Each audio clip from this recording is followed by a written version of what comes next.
Right, to insert a page, it's really, really easy. All you got to do, here I am in my sample course, to create a page. Really, all you need to do is click on Add an Activity or Resource.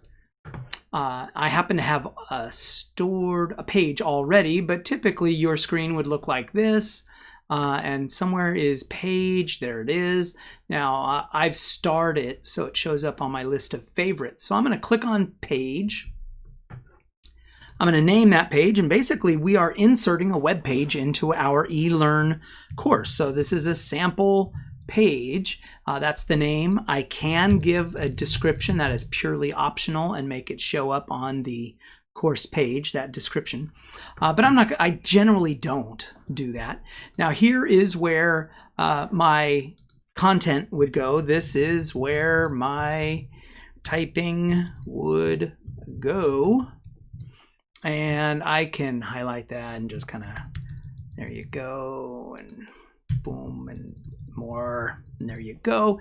And basically down here, it's kind of like a very simple text editor, a very simple version of Microsoft Word or Google Docs, very limited web-friendly editing tools right here. If you want to get super fancy, really the best thing to do is create it in Google Docs or Microsoft Word and then link to it. You're not going to spend a lot of time doing fancy copy editing inside the native eLearn text editing device. But I can drag in simple pictures if I want, and I can change the size and do simple formatting if I wish. Not only did I, now by the way, how did I do that? How did I get an image in there? Let me delete real quick. So all I do is make sure the cursor is wherever I want the image to go.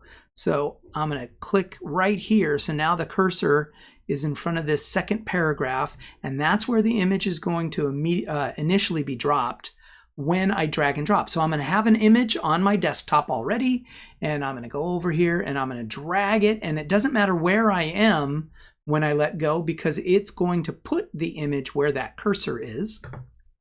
There it is at its native size. So I'm going to click on it and press the image button, and I'm going to change the size of the image and change how it's aligned. Oh, let's make it aligned to the right, and I'm going to do save, and there it is. It's a smaller image aligned to the right.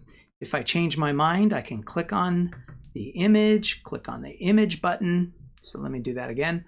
Click on the image, click on the button, and I can either change the size, or I can also change where it is aligned and save the image. So I made it a little larger. Now it's aligned to the left. If I want, I could do a video. There's no reason I couldn't also insert a video. So what I'm going to do is I'm going to grab, and I don't know if this is going to work right here. So I'm going to go to YouTube, and let's just go to my account real quick. All right, and so I'll take the bird dance. All right, so nice little simple video.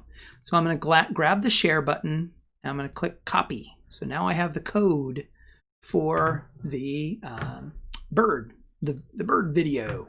And now what I'm going to do is wherever I want the video to go, probably down at the bottom, I'm going to click this media button right here, and I'm going to click on that media button and click on video. Paste the URL, and I'm going to change how tall that video is. And I generally use 640. And then I hit, and I'm not even need to worry about this other dimension. I just choose one of the dimensions and let the computer automatically calculate the other dimension. I'm going to click Insert Media, and there it is. I can hit Save and Return to Course, and there's my sample page. When I click it, I get the text that I copied and pasted in, or I typed in directly. I inserted an image, and I inserted the video.